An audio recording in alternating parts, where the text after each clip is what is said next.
যোৰহাটৰ বজাৰত ওলাইছে ৪৬,০০০ টকীয়া চিতল আৰু ২৫,০০০ টকীয়া বাহু মাছ।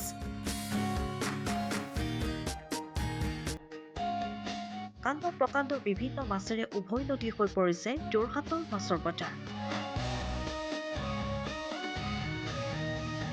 আজি হেঁপাহৰ ভোগালীৰ উৰুকাৰ নিশা মাছে মঙহে এসাঁজ খোৱাৰ ব্যাপক প্ৰস্তুতি দেখিবলৈ পোৱা গৈছে। কিয়নো যোৰহাটৰ বজাৰত দেখা গৈছে গ্ৰাহকৰ ভিৰ। যোৰহাটৰ থলুৱা মাছৰ বজাৰত ওলাইছে প্ৰকাণ্ড বাহু চিতল মাছ। যোৰহাটৰ মাছৰ বজাৰত ওলাইছে ৪৬,০০০ টকীয়া চিতল মাছ, ২৫,০০০ টকীয়া বাহু মাছ। ২৫ কেজি ওজনৰ বাহু আৰু ২৩ কেজি ওজনৰ চিতল মাছ দেখা পোৱা গৈছে। বৰালি, আৰিকে ধৰি বিভিন্ন মাছেৰে ভৰি পৰিছে যোৰহাটৰ বজাৰ। ইয়াত বাহু আছে, এইটো মাজুলী এটা ওলাইছে, এইটো অলৰেডি ল'লে দাদা।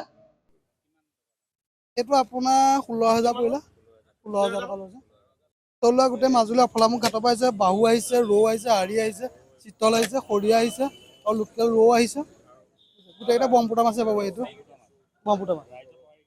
ৰাইজৰ সহায় ভালেই হৈছে। প্ৰথম দাদা আহিছে, ১৬,০০০ টকা দি এটা মাছ নিছে।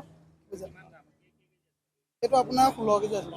ৰৌ, বাহু, চিতল, আৰি, বৰালি।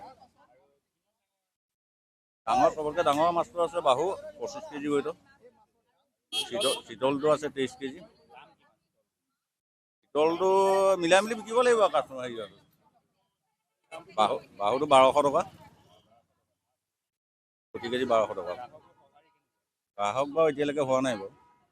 সময়ৰ খবৰ সময়ত পাবলৈ ফ'ল' কৰক টাইম অফ আছাম।